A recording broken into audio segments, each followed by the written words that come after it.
Hello, everybody. Mike Raines here for the final week of the NFL regular season.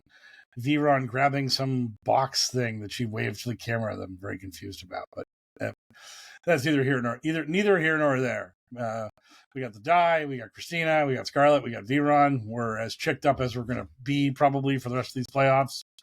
It's great. Were any of you around for Monday Night Football watching the Rams somehow lose to the Falcons? Scarlett is aggressively shaking her head no, had no interest in such nonsense. That was yet another crazy game. It was. And what was even crazier was the real-time odds changing in the NFL MVP race, because on Sunday, Drake May had an incredible game against the New York Jets, which immediately all the Drake May haters were like, it's the Jets, doesn't count. And it's like, well, they put him on the field. They told Drake May to beat that team, and he beat them. 5 touchdowns. And as someone pointed out, ethical hooper. This is a big word in sports these days, is ethical. They benched May at like 5 minutes into the third quarter. Like, he got one more touchdown in the third quarter. Like, you're done for the rest of the game, kid. So there was no stat padding here. He didn't play the whole game and try to pump those stats up with cheap touchdowns. He was on the bench for most of the second half. And so he goes out, crushes the Jets in 2.5 quarters. And then Matt Stafford throws a pick six, throws more interceptions, is bad. And in real time, people were hammering the Drake May MVP bet to the point where I think he got down to like minus 550 at one point, where you would have to bet $550 to win 100 on Drake May winning the MVP, which is ridiculous. And so all of that happened. Now some scintillating podcasting as I try to find the NFL futures options. There we go. So the awards right now, it went a little bit back to reality, but not much. Right now, Drake May is minus 295. You basically have to bet $300 to win $100 on Drake May winning the MVP, which means if you're not a moron, you should immediately bet Matthew Stafford at plus 225. Because if this weekend Drake May has an average to below average game against the Dolphins and Stafford carves up the Cardinals, which is very likely to happen because the Cardinals are terrible, those odds might flip again, or they might get close, and you're getting over 2-1 on Stafford. So yeah, it's really funny how betting markets have warped the MVP award so egregiously that we don't even really talk about who's going to win it. We talk about how much money you could make off betting it.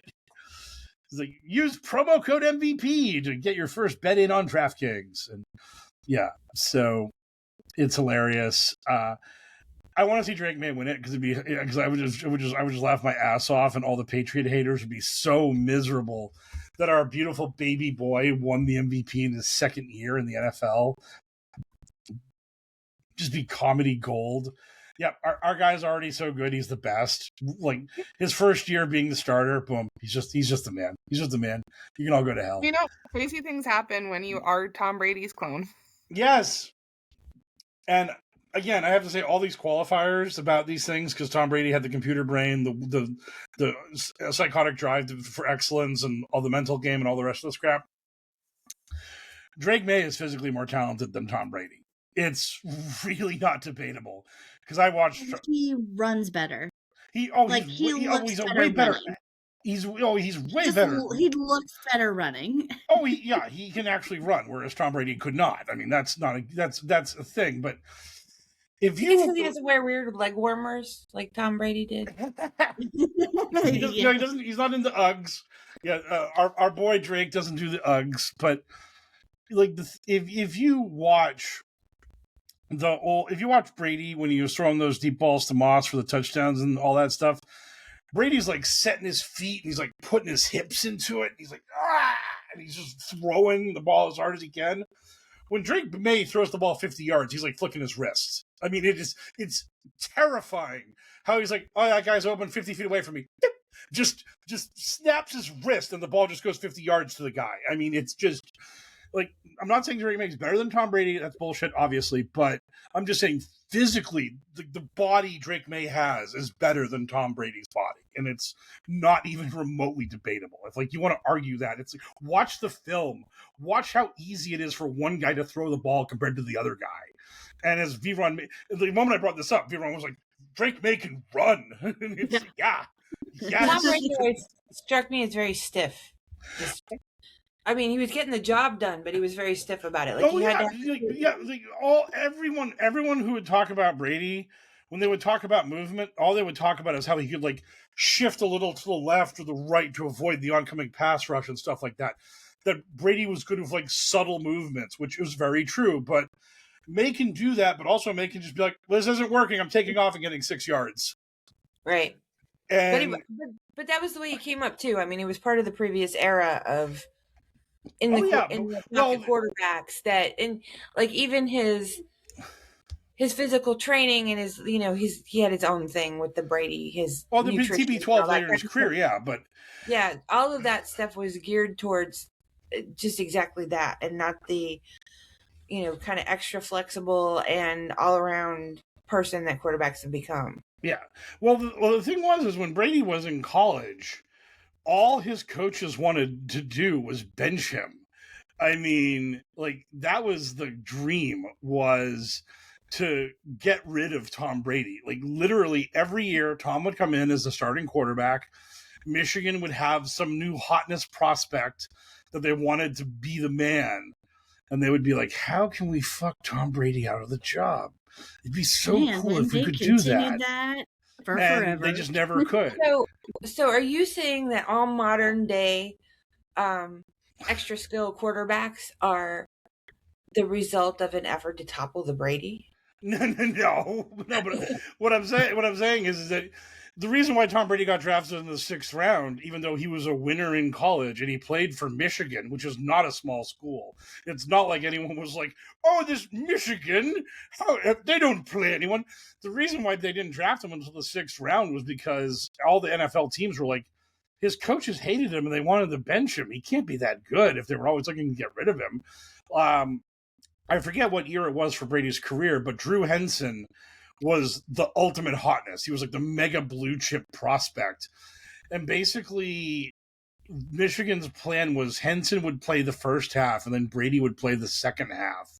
And the hope was that Henson would just put up big numbers in the first half and eventually they could be like, yeah, Tom, you're not getting the second half. Drew's going to take care of business now.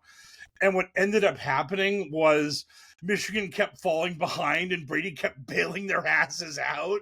So then they were like, you know what? Brady's going to play the full game now because he's actually just better. But so they prepped him for the Atlanta Super Bowl. Yes, exactly. Well, I guess this always explains why the Patriots could get it done when they were falling behind, too. Yeah, but it was just this endless thing with him. And whereas the knock on Drake May was that he literally did play for like not a football school. He was the quarterback of the Tar Heels of North Carolina, which is a basketball school, not a football school. So people were like, well, and granted, the quarterback is the high pressure position and all that kind of stuff. It's usually the top seeded, whatever.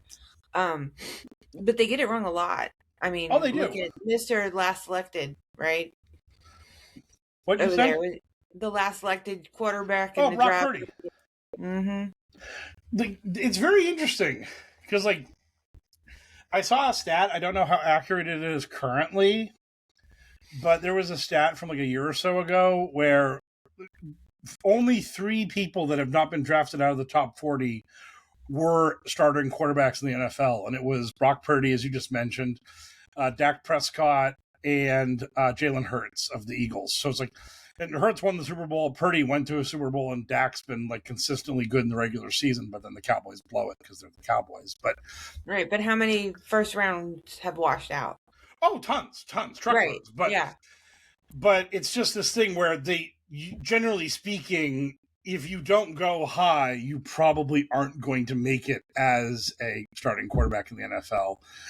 Is that by construct, though, of the teams not placing that kind of confidence in them? Or is it by because they're really not that good. Well, the NFL is a meritocracy. I'm sure they pull the trigger on benching a guy that's not good quicker when he's a lower draft pick. I mean, Russell Wilson was a second or third round pick, and he won the Super Bowl. So, I mean, I know Russ was another outlier, but you do have to have some level of pedigree to be, usually to be a quarterback. I mean, because this year, it's very possible the 2 seed in the AFC and the NFC are going to be Caleb Williams and Drake May, who went 1 and 3rd in that NFL draft 2 years ago. And of course, you well know Jaden Daniels went 2nd, and he took the Commanders to the NFC title game last year. So it looks, as long as Daniels doesn't get hurt next year, it looks like all three of those. Slump, though. Oh my God. I know, but I'm just saying, it looks like all 3 of those guys were hits. I mean, all 3 of those guys were really good. On the other hand, you talk about pedigree and you look at Shedder Sanders. I can't say his name. And there's the dynasties. But the pedigree for Sador was more his dad than his actual draft stock, because right, that's what I'm saying. But everyone's had the knocks on Sador because he's not a big dude. He doesn't have NFL level athleticism.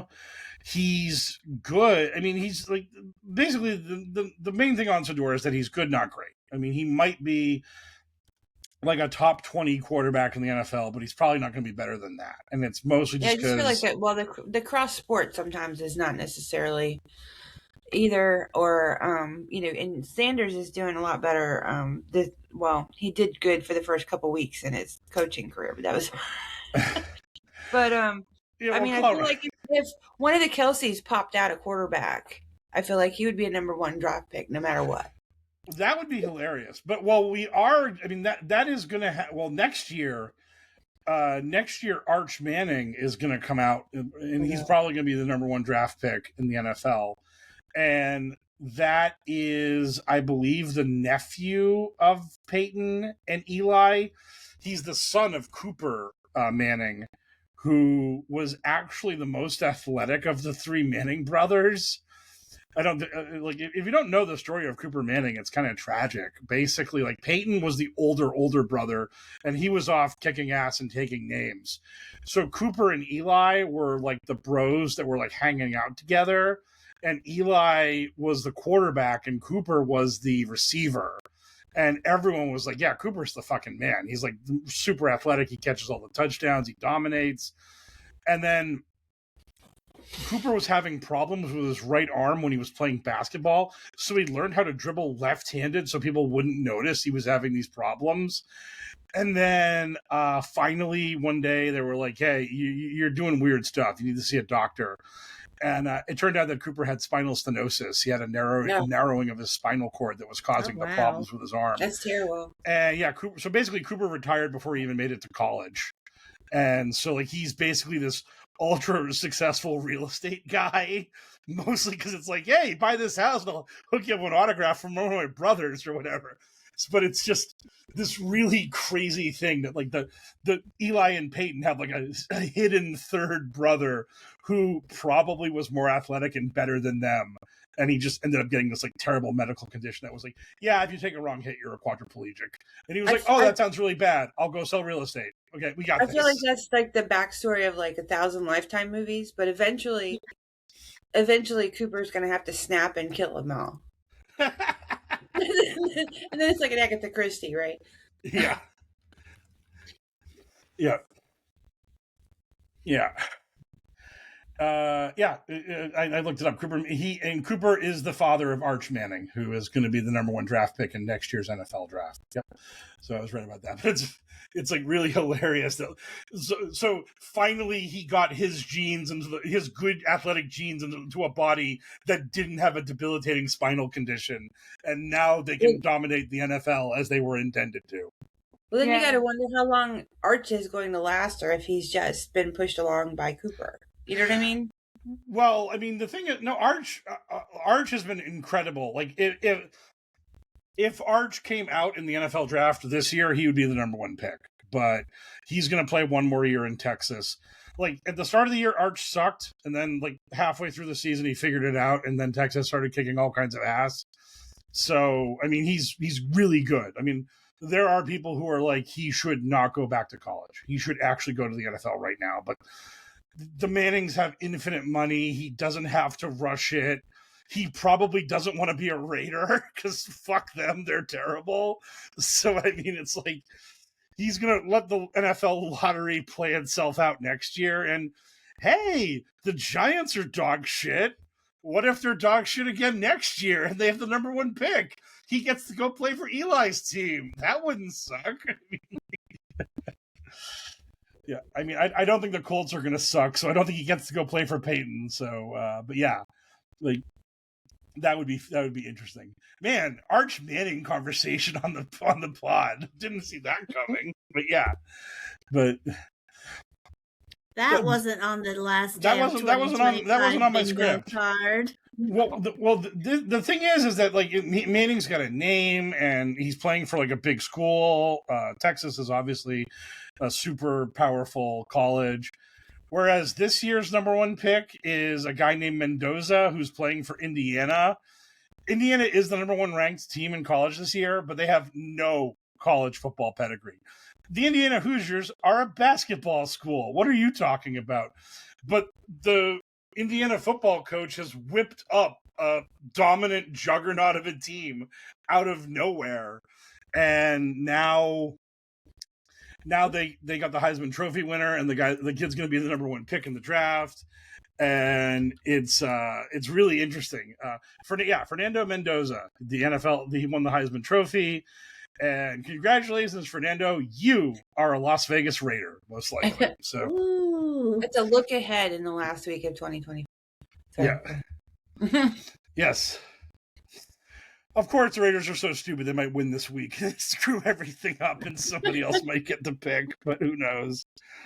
I mean, I did see a lot of people, a lot of Giants fans were very unhappy that the Giants just beat the shit out of the Raiders and won that game. And it was like, no, we'll never be good again. And it's like, yep, sucks to suck, Giants. I'm sorry. Sorry, not sorry. We'll hate you forever, but suck at sucking. I mean, they do suck at suck. Someone posted like a stat where the Giants have had 3 games where if they lost any one of them, they would have got the number 1 pick that year, and all 3 times they won and ruined their draft positioning. Like they just get so close to the number 1 overall pick. They're like, nope, fuck you, and they just veer hard away from it. They're like, nope, we don't want it. We don't want the blue chip quarterback that will save our franchise. Nuts to that. So it's just like, oh man, they want to get there the hard way. Yes, they want to earn it by just earn it. They want to do the fluky draft Tom Brady or Brock Purdy in the 6th or 7th round and luck sack our way into a team. Oh yeah, and also cut Daniel Jones and then have him be excellent in Indianapolis for 10 weeks before he blows his legs off. Poor bastard. Oh my god. Well, isn't their turn to draft Sam Darnold? I don't know. No, the Jets got Darnold. I know, it's a joke. Yeah, but oh man, but we'll be talking about Sam in a little bit. But first, let's go over 2 crummy games in order to get to our 5 games for the week. And our first game, of course, time to grab our props. Boom, boom, nailed it. Got my prop. Put it on. There we are. Wham. Christia cannot join us because she's not one from the. Put a finger on it or something. No, I'm just yes. Oh yeah. No, it's fine. It's fine. We deserve this. But yeah, the New England Patriots home for the Miami Dolphins. This game literally matters only if the Broncos team bus breaks down on their way to the stadium to play the Chargers. and also it might matter for Drake May's MVP candidacy. But the good news on that front is that Miami has no goddamn defense at all. So get ready for another hot knife through butter performance for the Patriot offense. Now, do you think there's a chance that they just wouldn't play Drake May, or will they play him to try and boost his stats? I think they're going to play him because in the outside chance that Denver somehow screws this up, you've got to win. You got to put that tiny bit of pressure on Denver to actually pull it off and win the game. And weird shit happens. I remember, I think it was even before Phil Rivers retired. The Colts were in Jacksonville. Jacksonville was like, I don't know, 3-12 or whatever. They were terrible. And it was literally Colts win, they make the playoffs. And everyone in America had the Colts on money lines or parlays and teases because the Jaguars are dog shit. There's no way. Jaguars led wire to wire, won comfortably. Colts just shit themselves. It was so bad. They knocked themselves out of the playoffs, losing to Jacksonville the last week of the season. And I think that's led to this stat where like the Colts haven't won in Jacksonville in like 9 years. And because they're a division rival, they play every year in Jacksonville and they just can't win there. They cannot win when they go to Jacksonville. It's like their house of horrors. Weird. It's crazy. But it's like that. It's just that. It's just play the game and maybe you look up at halftime and it's Broncos 10, Chargers 7. And you're like, oh, come on, Chargers. Like, find one. Find a touchdown. Let's steal this. So the total on the side on this game is Patriots minus 10.5. Total is 45.5. And Pat's on the over. Easy. Because this is a 4:25 kickoff, so it's going to be cold. And you know what the Dolphins are bad at? Playing in the cold. So I'm going to take the Patriots to crush the frosty Dolphins. I don't think this will be very competitive, and I think that they're going to do shit to make sure that Drake gets 3 or more touchdowns in this thing. And I know our boy Stephon Diggs is in some legal trouble and all that good stuff, but oh yeah, Kayla made sure to comment on that. Resident Patriot fan, beloved Patriot fan, yeah. But what was I going to say about it? Diggs has he has to get 6 more receptions for like $250,000, and if he gets 130 yards receiving, he gets another like $500,000. I don't think he's going to get $130 receiving, but he's definitely like if Drake has anywhere to go with the ball, he's going to go get his buddy some money. So it's like if you've ever watched the video of Gronkowski trying to catch some more passes for $1 million, it is a hilarious video. Like it's just like Gronk being like, "Man, if I don't catch another ball, I'm going to get a real job." He's like, "Oh, this sucks." Like, yeah, and did he say his wife is expensive? Oh, I'm sure he said that, yeah. But like he, and the other thing is Gronk knew he was mic'd up, so he knew he was milking it. He was definitely working it for the microphone. That was Diggs when he got the bonus the other day. I think it was him. Yeah, but he, the one thing that was really hilarious in the videos is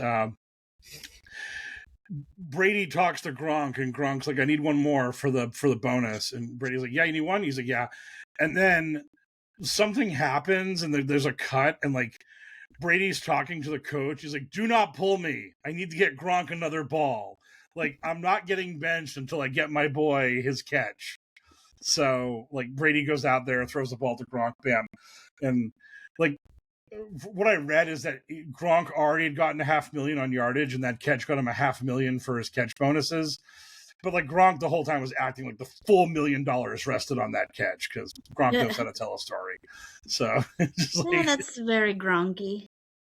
Yeah. Oh my God, it was the funniest thing. So Bill Simmons, famous podcaster, sports writer guy, literally had a big pout about the Fox studio show like treating Gronk like a dork and like a big goober because they were doing the Bills game. It was Bills Eagles, and it was on Fox.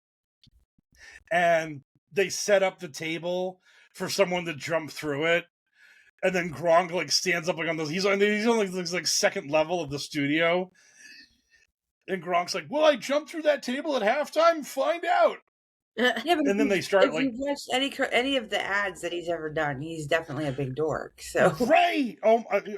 Man, you're stepping on my story, Christina. And I'm kidding. No, you couldn't know, but I'm kidding. But because the thing is that like, so Bill just had this like big 15-minute sulk of they're treating Gronk like he's a big dumb gooper, and it's like, Bill, have you ever come to my house?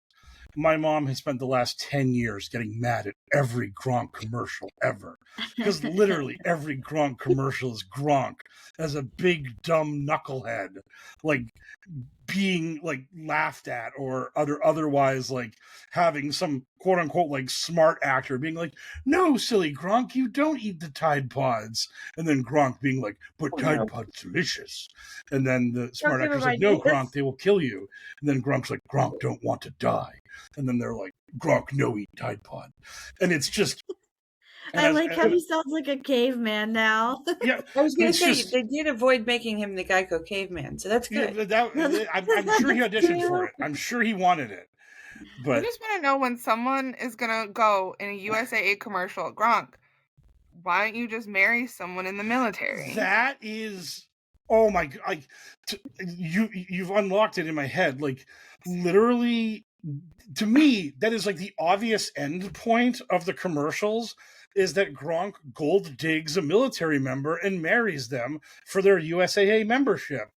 And the counter to that is they're gold digging Gronk for his money. So like it's this cross purpose like marriage of convenience. I think that you've got a hit reality show there, right? Like The Bachelor, right? Except it's Gronk and military women. No, that would be. Oh my god, that'd be funny. No, what that would be the perfect thing. So like a dating game, yeah. Like what you do is you do the Gronk Bachelor, and like one girl is like the total plain Jane, like maybe a 6 at best, and the other girl is like literally Scarlett Johansson, and like Gronk's like holding the rose, pondering which one to go to, and then like the plain Jane pulls out her USAA membership card, and Gronk like crushes her with the rose, like practically Goldberg spears her. He hits her with the rose so hard, and ScarJo's like, "Bro, what the fuck? What are we doing here?" And Gronk's like, she's like, "Baby, she's got something you don't have," and just brings his USAA bride tight to his bosom, and like just. That is terrible. What you have is looks or your insurance. Yeah. Yes. Yeah. Sorry. Yeah. In Mike's first proposal, it was gender neutral. He was saying they. Who's saying that Gronk is above marrying a man? Just to get we can do the Boston Legal finale. I don't know. That's an incredible deep cut. If none of you get that reference, but yeah, yeah, we could go Boston Legal on this for the USAA membership. It's totally cool. But yeah, I've literally spent this whole time like just waiting for the Gronk Gold Digger ad where all of Gronk's like friends are like talking to each other, and they're like, what does Gronk see in her? And they're like, she doesn't like football. They explain why she's a bad fit for him, and then the payoff just is she's a ex-military, so she's got the USAA membership, and Gronk just sees past everything else and just wants that USAA membership so bad. He just can't help himself. He's got to do it. But yeah, like the alternate universe is that the current regime lifts some more of their restrictions in order to get recruitment up, and Gronk actually joins the military, and then he can do the Be All You Can Be commercials. That would be awesome. I mean, what he wants to do. There we go. That's the other ad campaign. Gronk joins the military to get the card. Gronk going through boot camp, and the drill sergeant is like, "Do you want that USAA membership or not, Gronk?" He's like, "Sir, yes, sir." As he's doing the push-ups, he's just like fighting hard to make it through boot camp so he can finally get it. Oh, it'd be so great. Oh man! And then there could be a cliffhanger like, "Does he wash out?" Right? Oh, does he wash out? Oh, the Super Bowl. We could have him doing the gauntlet. Like, have you seen like the final challenge the Marines have to go through where they have to like do this crazy obstacle course over midnight. Like they could have like Gronk do an obstacle at halftime of the Super Bowl. Does he make it and actually become a Marine or not? Oh, that'd be awesome. And at the end of it is just this dangling USAA card. Yes. It's a wall climb, but it's like the USAA card instead of the bell at the end. You got to hit. It's like American Ninja Warrior, but instead of like the bell, you grab the USAA card. You jump and fly through the air and grab it from the You just have a USAA membership on a pole. I was right there. I was like ladder match for the USAA every card. obstacle he meets along this journey is a USA. Like all of the bad guys are holding USAA cards. Like instead of capture the flag, it's capture the USAA card. I love this. They're holding it hostage with the when it's got the hood on and. I love that this podcast is like 5% football, 95% insanity. It's great. We've totally lost the plot. This is perfect. But again, reining us slightly back to reality. Patriots in the over. I think they crush. I think Drake May gets 1 million touchdowns. I hope. And Gronk did a thing with Drake May where he was like, "Hey Tom, I'm with my new favorite quarterback," and Tom was like, "I know, he's so great. I could get lost in those eyes."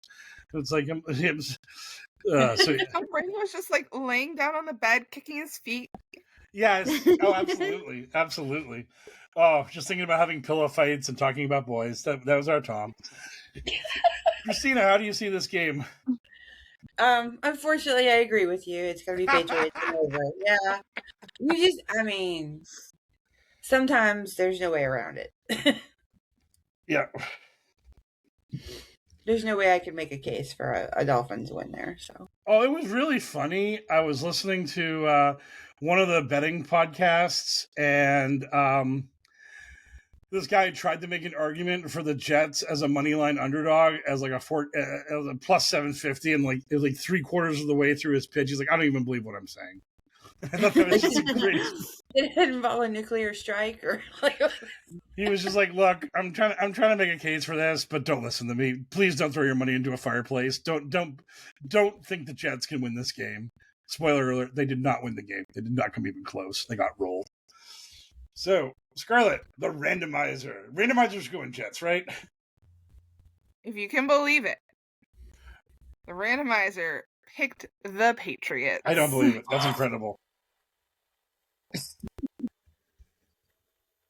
I can't believe that V-Run has usurped the soundboard from me. I don't even know what to do with myself. I've been emasculated. This is terrifying. That sounded just like the games that were on Netflix last week. Yeah. You couldn't hear anybody talking, and all you could hear was crowd noise.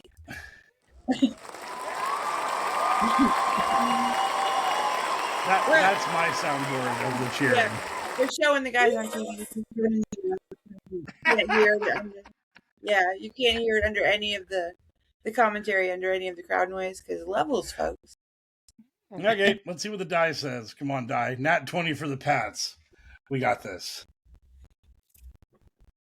Oh no, the Dolphins win. Horrible. No, bad. There's something ominous there. And the total. Okay. Dun dun dun dun. Yeah. I wish. Under. Dolphins and under. Die is just mean. I love that your prop is called instant audience. That is incredible. Great. Cute. Yeah. It was in a Yankee swap, and that's what I ended up. Well, part of what I ended up with. You lucky dog. Oh, right. Yeah. Was that 2? Did you get 2? Yep. We got it. We got the hit us with the art. Hold on, I can't see. And we got we got the Patriots and the Dolphins. They're celebrating the new year. They're partying the coming of the new year. Way to go. Okay. This brings us to the game that all our hopes are riding on, when dim as those hopes are. The Chargers and the Broncos. Chargers are a meager 12.5-point underdog against the Broncos. Total on this game is 37.5. So if you're looking for an incredibly boring blowout, Vegas has got a game for you. No scoring and dominance. Yeah. No. The only thing I'll say is that last week, basically this same setup was done for the Chiefs and the Broncos, and Denver tried to lose to the Chiefs. Denver worked really hard, but Travis Kelce's broken down old body couldn't get the Chiefs over the finish line with their Is he 19 done now? quarterback. Do we know yet? Or is he still going to try for another year? I can't see Kelce coming back. Why would he? I mean, the Chiefs... I mean, you can always try to bullshit yourself into thinking it's going to work out and that things might turn around. But if you're Kelce, like, why would you come back for what is very likely to not be a Super Bowl run and just putting yourself through more like abuse, more injuries, when you can just be Mr. Taylor Swift and be a trillionaire and do your podcast with your brother? And obviously he's going to get hooked up with an NFL media job. I mean, so it's all downside. I see no reason for why Kelce would subject himself to another year of beatings. It's like when Brady came back that last year for the Buccaneers. It was like, buddy, what are you doing? And it turned out that Giselle was plowing the yoga instructor, so I get it. But unless Taylor's already cheating on him before they even got married, like I don't see it. I don't see it here. I think just become king of the Swifties and get out of town. Because I mean, what does money have to do for you? And also, you've won 3 Super Bowls, and it's not like Super Bowl number 4 is coming down the pike next year for you. I mean, the Chiefs are just, I mean, because that's the thing, is the Chiefs were just bad all year, and then to top that off, Mahomes is going to be coming back from a torn ACL next year. So, like, even if he's ready, it's not just his ACL. If he comes back, it's going to be because it was his ACL and his MCL and his. It was like 2 different things that, like, it wasn't just. It was super complicated. Yeah, he blew his knee out. He fucked his knee up totally.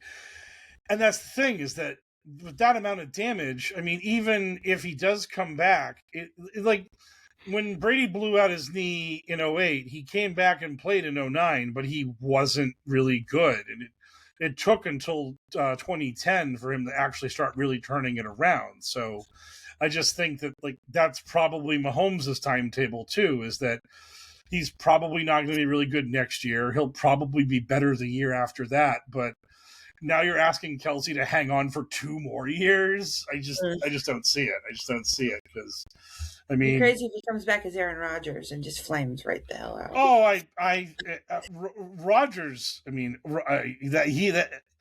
thanks, love you, Aaron. We'll call you. Don't call us. I mean, I think that Rodgers is absolutely done after this year, but and he is not going to have a Phillip Rivers moment. Like, nobody's going to be calling him up in a clutch. No. Oh, well, maybe. But the other thing is, I don't think he would want it. I think Rodgers is going to be like the permanent co-host on InfoWars once he leaves the NFL. I mean, like, I think that guy's that guy's. What'd you say? Rogan and Rodgers. Oh yeah, absolutely. Oh my God, yeah, no shit.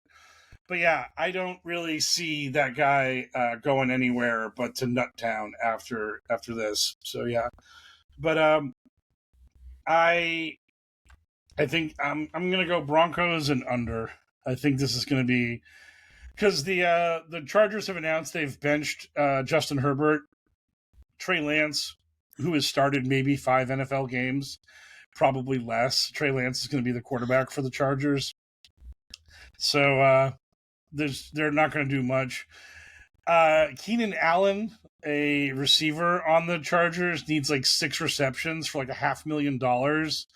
So I feel like that's going to be the game plan, is, yo, Trey, when you don't know what to do, just throw it to Keenan Allen and get him his money. But that's about it.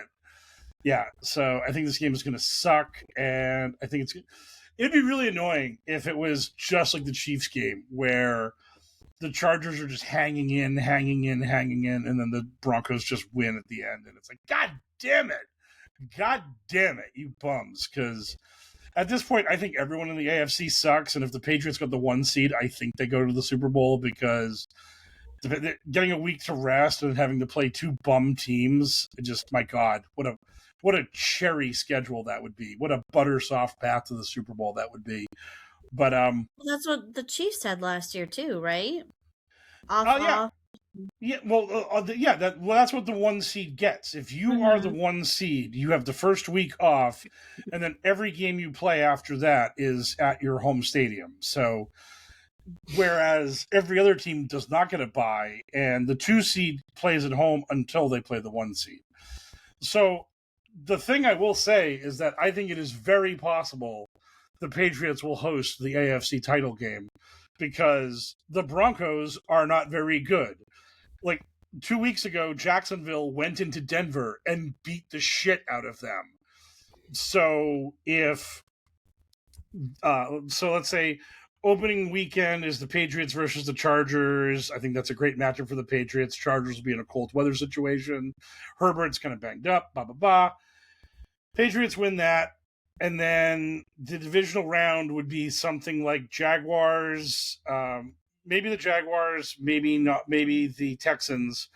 But the Jaguars or the Texans at Denver, and then the other one of them, or Buffalo at the Patriots. Or Buffalo at Denver, and one of those other teams at the Patriots. But I can totally see Jacksonville, Houston, or Buffalo going into Denver and beating them.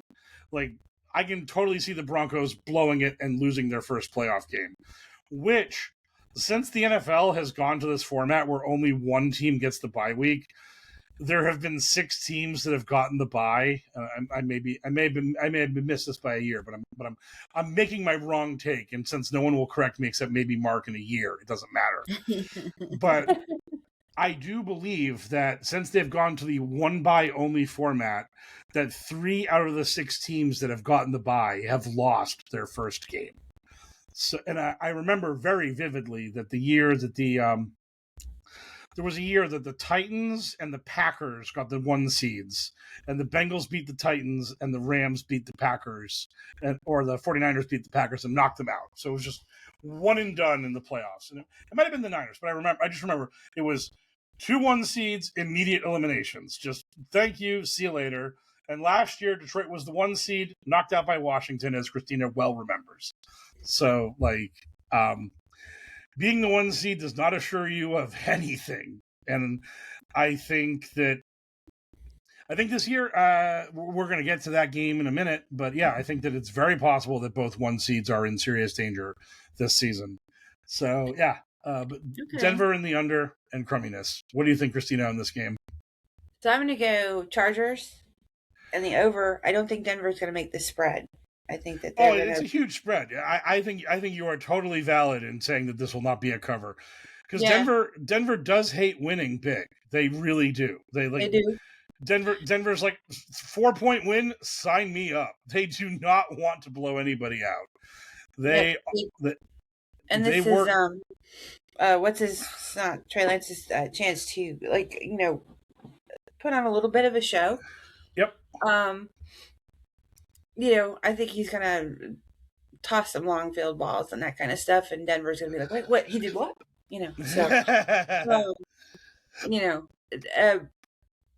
It could go either way, but I don't think that they're gonna make the 12 points. Yeah. Yeah. So yeah, Scarlett, the randomizer. What does it say? The randomizer has gone with the Broncos. Boo! Boo! Come on, Die. We're nat 20 for the Chargers. One time in your life. And there have just been so many of these fire alarm games, this year.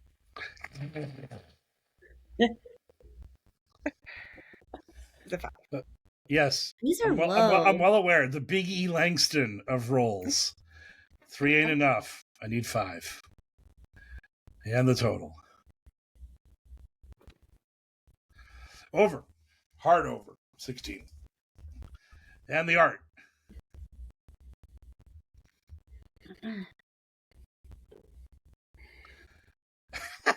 The Chargers are like the ceiling fan. It's supposed to be fireworks, but look at what the Broncos got. Oh, you got that tray. Oh. It's got a little bit of the bubbly. Soon to be returning to WWE. Oh, thank God. A little bit of the bubbly. Actually, hold on. I'm going to go grab something. Oh, God. You can continue. I can't wait. She's going to come back with a horrifying Jericho jacket. It's going to be like traumatizing. Full blown light up here. Yeah, full LED light jacket. Just been waiting for this moment. And I got to say that. What was that? I was going to say that Charger firework art was a little dangerous in my mind. That was something I think that some sections of the internet might have thought was a little wink and a nod to some dark. Yeah, I didn't even think about that. Dark folks. Yeah. Oh, there we go. Yeah. Need to add a couple more lightning bolts to that. Yes, we needed like 6 lightning bolts. 4 lightning bolts was the incorrect number of lightning bolts for that. Mm-hmm. It's got a shark on it. That makes it even more punchy. I mean, because when I first looked at it, I thought it was like a lightning wheel coming down. Yes. Like the Broncos. Yes. But you're correct in pointing out the evil 4. Yes. Yeah. But anyhow, let's get to the games that matter. The actual good games that matters this week. Now, this was originally supposed to be a win or go home game, but it's gotten weird because the Atlanta Falcons have made shit weird. But 99% of this game is win and make the playoffs. The Tampa Bay Buccaneers, who've lost 100 games in a row, are home against the Carolina Panthers, who have also lost roughly 97 of their last 98 games. The Buccaneers are a 2.5-point favorite. The total is 43.5. I mean, somebody had to win one of those games. What did you say, Christina? Somebody had to win one of those games. Somebody, yes, exactly. Somebody has to win this game. That is the truth of this matter. Unless they tie, in which case nobody will win and we will all lose. But sounds like a Kayla answer to me. Yes, yeah, wormhole, yeah, sinkhole. That's the projection. But before Monday Night Football, the broadcasters were chuckling because the Rams were like a 7-point favorite. And they were like, by the way, there's a very small chance this could happen. But if the Falcons win out, then that locks up the division for the Panthers. And then the Falcons won the game against the Rams. And suddenly it wasn't so funny anymore.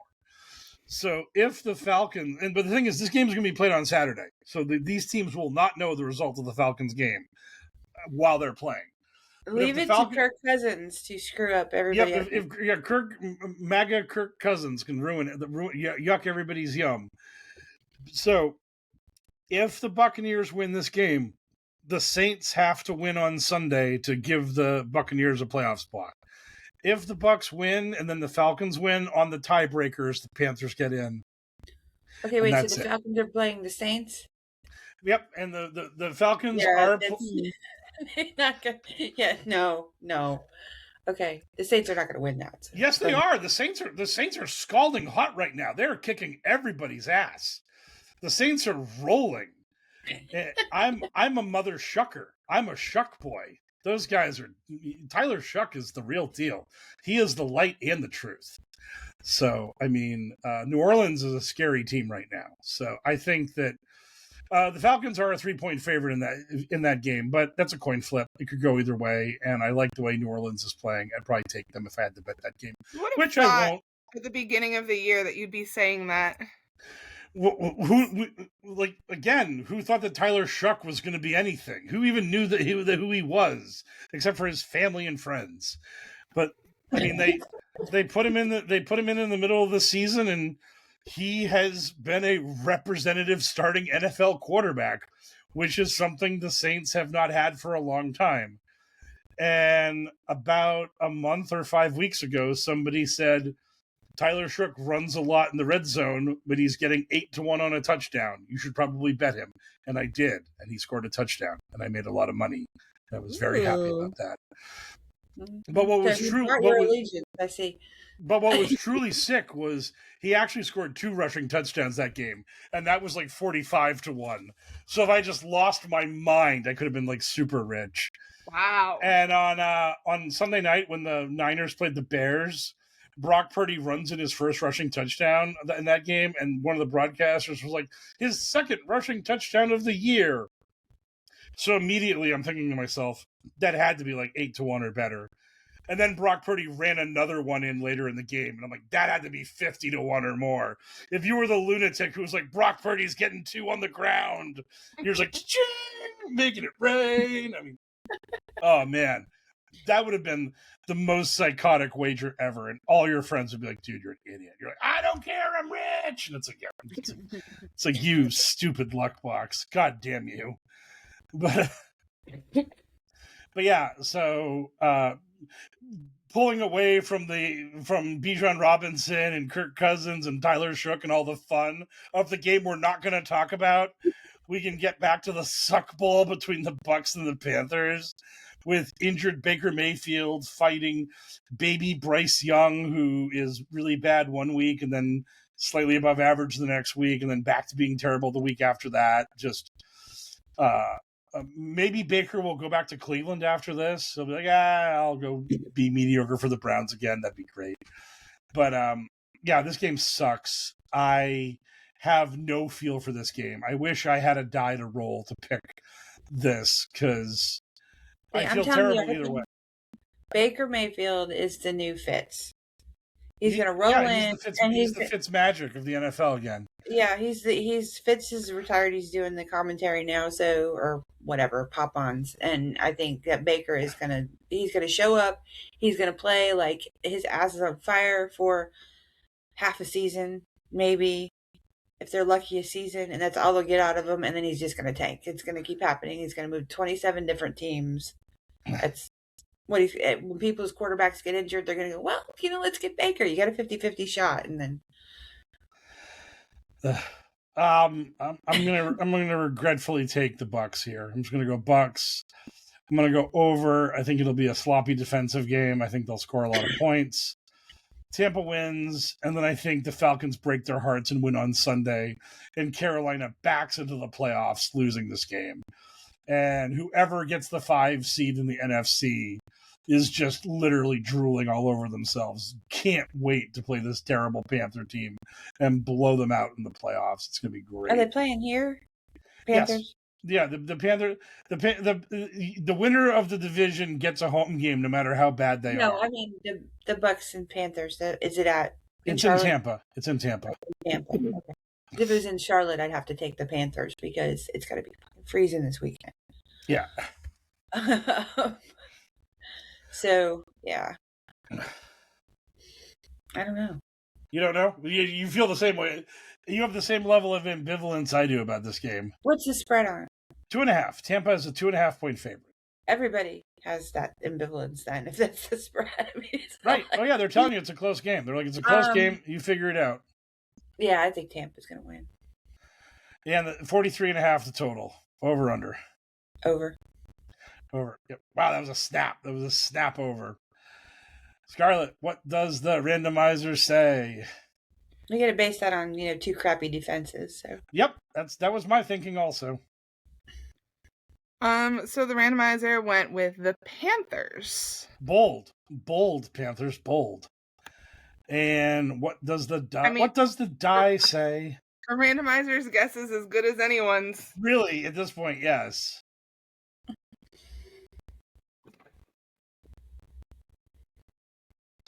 Oh, for something. Come on, camera. And the die is ambivalent too. Yeah. The die's like, fuck you. I don't care either. What's it say? 11. It says a fucking 11. Oh, okay. So it's basically saying the Buccaneers win by 1, so the Panthers cover the spread but lose. Okay, and the total. There should be a nat 20. We've all been super confident on the over, while we all hate the side. Yes, ooh. I knew it. I knew it was going to be hard over. Close. That's crazy. Okay, hit us with the art. And how many are going to overtime this weekend, Maybe. 2 things. Mark says hi. Hi, Mark. And then I guess the other thing is think New Year, new me. I like that Panther is feeling it. The Panther is kitten. Sex Panther. That's where it's at. He's taking a nap. He couldn't make it to midnight. Aww. And then the Buccaneer, New Year, new me, throwing it back. Little creamsicle colors. Oh. Yeah. Well, if you're throwing it back, you got to have the pirate, not the Jolly Roger. Yeah. I think it's beautiful. Thank you. Yes. And you that brings us practice. Maybe I can draw a pirate. You should just have Mark Photoshop the pirate onto it. Yes. This is already perfect. I can't draw this. I can't enhance this in any way. It's already perfect. Okay, there you go, Mark. Yeah. So this brings us to our second game that matters. The Seattle Seahawks battling the San Francisco 49ers. Well, the winner of this game gets the 1 seed, a bye week, home field advantage throughout the playoffs. If San Francisco were to win this game, they could conceivably never leave their stadium because the Super Bowl is in San Francisco's stadium this year. So I remember seeing that when I was watching the 49ers Bears game. Yes, they could. One of the broadcasters says the 49ers will get rid of their suitcases because they will never need to pack for anything the rest of the year if they win this game. But if you lose this game, you get to play 3 road games to go to the Super Bowl. So the stakes are super high. You are either bye week and home field throughout or fucked.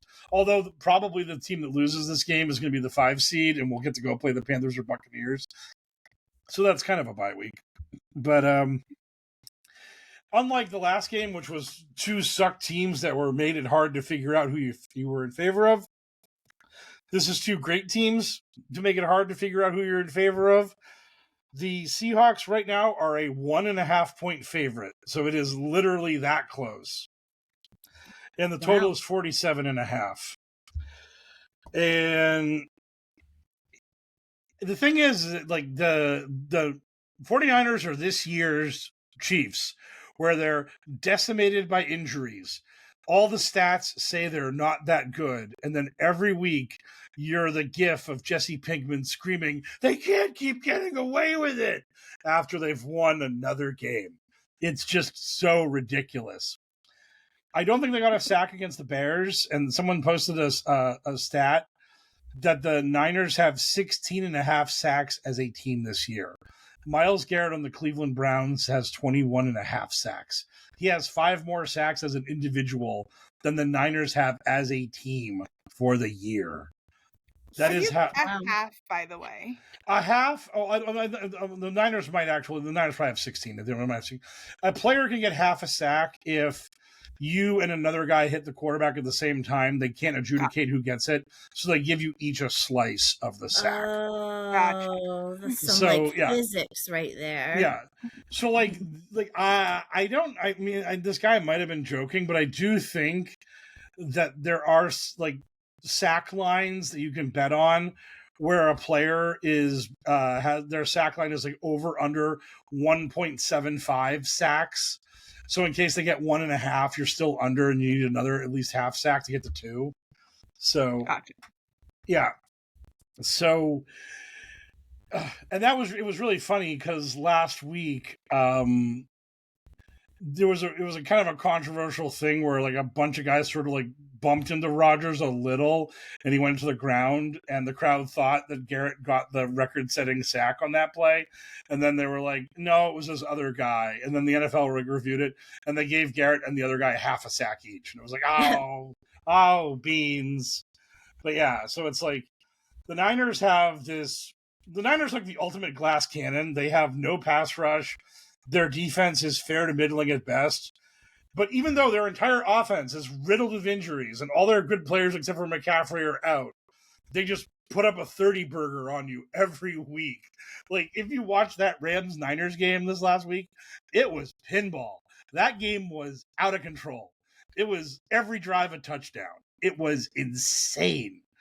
So, and that's the thing, is the opposite of that is that the Seahawks have a brick wall defense, but slinging Sammy Darnold is terrifying to support as a quarterback. That dude shrinks hard when the lights are bright, and like looking at him and being like, yeah, this is the guy. Like, he is the Javon Evans of quarterbacks, where every time he gets a title shot, he loses it. So, NXT deep cut, boom, boom, boom. Yeah, but just it. I am going to take the Seahawks here and feel terrible about it. Is basically how I feel, because I can't stand the Niners. They're so chiefly fraudulent. It's ridiculous. I just can't stand how they win every week. And also Brock Purdy. I can't stand looking at that prick. Like a year ago when they went to the Super Bowl and lost to the Chiefs, somebody made the statement that he looks like Lee Harvey Oswald, and the moment I saw that, I could never unsee it. So I'm just like, God damn it. This prick killed the president, and now he's quarterbacking the Niners. This life just ain't fair. I mean, but is he dead? No, sorry. He's obviously reincarnated. He's obviously. I mean, it's why he's so accurate in the passing game. I mean, he's a trained Marine, so I mean, RFK Jr. sure got the short end of that reincarnation stick. Yes, yeah, not great for him. But yeah, so I'm going to take the Seahawks, because that means I'm going for defense. I'm going to go under. And when the Niners win this game comfortably, I'm just going to sit there and have a big old sulk. I'm just going to be a sad little piss baby. Just being, Niners win again. Ooh. Yeah, so that's my hard-hitting scientific analysis of this game. How do you feel about this one, Christina? So I'm going to go Seahawks, because I feel like Darnold has found his home. They've given him confidence, and he's not going to choke this year. I hope so. Yeah, no, I'm gonna go Seahawks, because I think they're gonna win, I guess. I think both of them have kind of compelling reasons why they should lose. But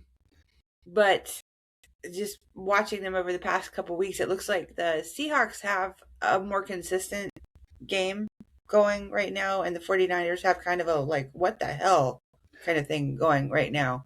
And I think that with the defense of the Seahawks, I think that that's going to win out over the what the hells. I do think it's going to be under, though. I think you're right on that. Yay! Scarlett, what say the randomizer? The randomizer was like, yeah, Mike has been following the Seahawks the entire season since day one. He's a tried and true Seahawks fan. Let's pick the Seahawks. Thanks, randomizer. Oh wow! I was waiting for Scarlett to waiting for the twist swerve. it. She was waiting for the swerve. She always does. Nope. Not this time. I got you. Yep. Much like the Usos, I am day one with the Seahawks. I'm a day one with the. I'm a 12. But right. Yeah. Yep. Okay. Now the die.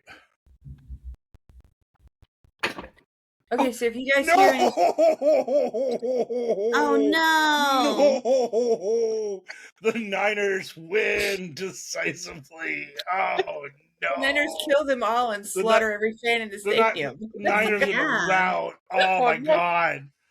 Oh, that hurts. Yikes. Oh, that hurts. Wow. Oh, man.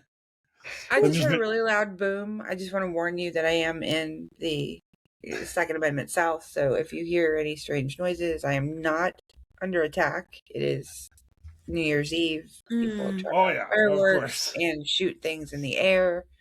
And as soon as I get off of here, I'll have to go lock the dogs inside, and that kind of stuff. So just don't panic. Don't panic. Okay. Here was the nat 20. It didn't register like that lightning that one time. Wait, that was insane. Thunder. Oh. Almost. Wow. So I told you. Niners and huge over. Jesus Christ. Wow. That is mean. You are a mean die today, Die. Wait, the Seahawks plane is going to go down? Is that what Yeah, pretty much. Okay. Hit us with the art, V-Ron. Try to cheer us up after that Die's vicious cruelty.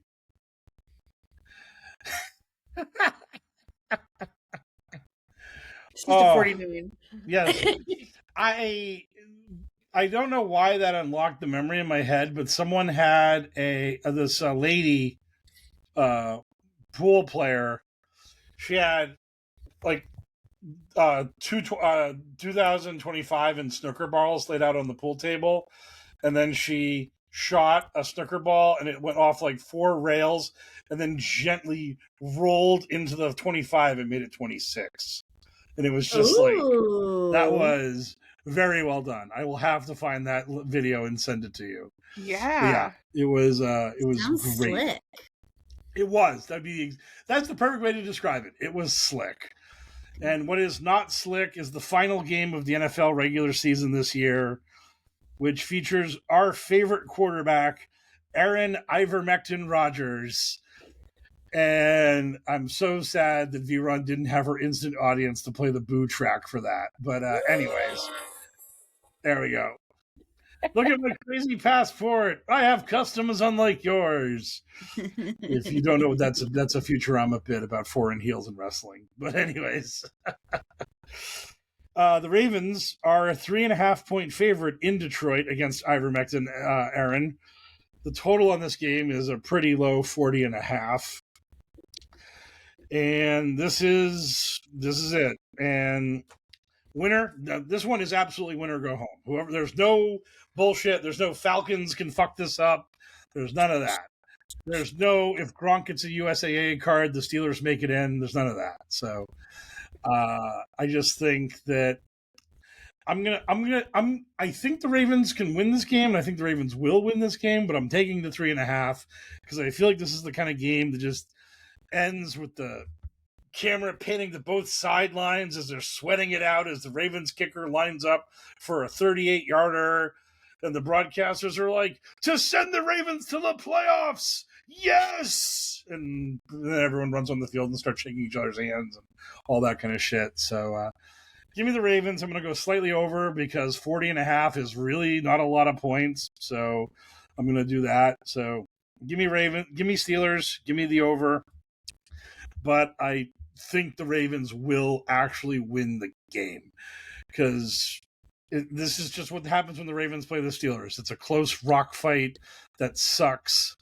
And I hope I'm wrong. I hope Derrick Henry does to the Steelers what he did to the Packers, where he just beat the shit out of them.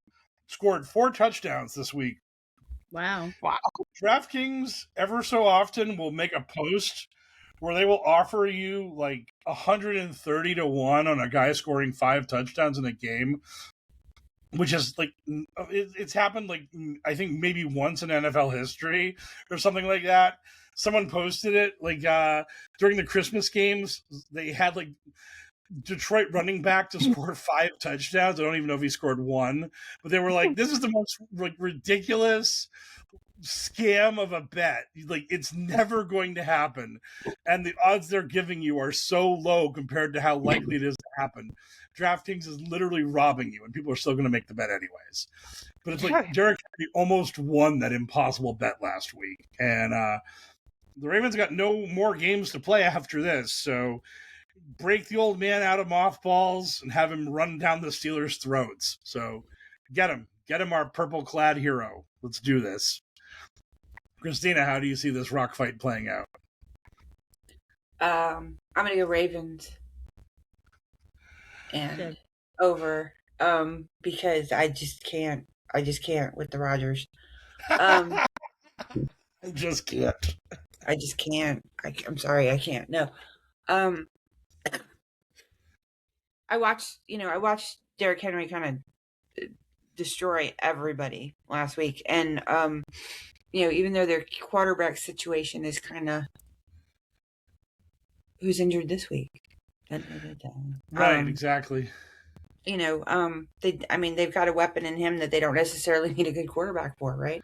Yep. So, yeah, I'm gonna go Ravens. And over? Yeah, over, because I think Rodgers will try. Yeah. He shall not succeed. Good. Randomizer, what say you? Oh, also in my voodoo doll. Sorry, no, never mind. I won't. Oh. That is really dark. Oh. That is the darkest moment of this podcast ever. By the way, besides the lightning bolts, come on now. Well, I do think you being like, by the way, my instrument of death, I will not speak of it anymore. And then I will try to deflect from my instrument of death by talking about the Nazi lightning bolts we had on the TV. Nope. I got some new hat pins, so you know. Yeah. Okay, so anyhow, randomizer, what say you? The randomizer said, "Don't forget that I actually hate you," and picked the Steelers. Of course it did. Of course it did. So is that treason? It's very treasonous. It's incredibly treason. Very treason. That's so treason. It's like Raven, only treason. Yeah. Oh man. Okay.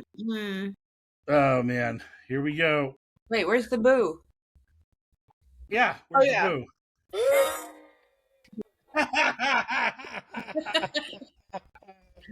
Okay, here we go. The die. This is it. It's gotta. Come on, Nat 20. 51. Yep. Every time. Yes, the 51 or 15, which is good. That is a Baltimore win that we can be happy about. Thank God. And the total.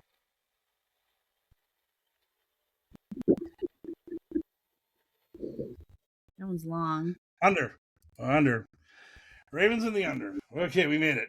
So basically, the dream of the die is Derrick Henry, 4 more touchdowns, 28-10 Baltimore. We got this.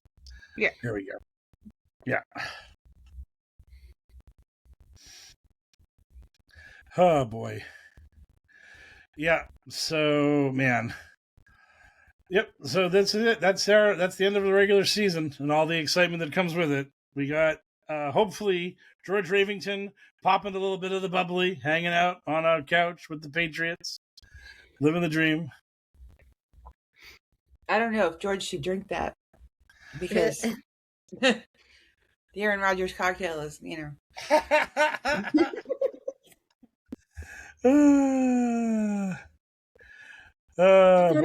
thought it was a glare, but it's the ball I drew. Oh boy. Oh, that's what that was, like the New Year's Eve. Yeah. I thought it was like they were sitting at the table together. Got it. Yeah. I know. I didn't say the classic. It'll make sense at the end because Instagram only lets me use 5 hashtags now, so I can't really use that one anymore. Yeah. Boo. Way to kill the fun, the gram. That's for you, Instagram. That's for you. You should give yourself some applause for your art, though. So. Yay. Your cheesy smiling eye roll when you did that was chef's kiss. That was incredible. Oh man. So we will be back next week with the playoffs set. Year. We'll be back next week and next year. Both these things are true. Yes, next week and next year we will be back with more exciting playoff action.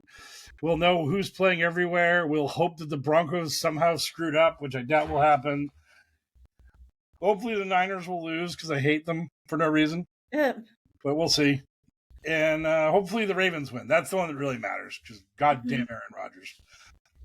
So yeah. We'll see you all then. It'll be incredibly exciting. See you in 2026. Bye, Mark. Bye. Bye, Mark. Bye.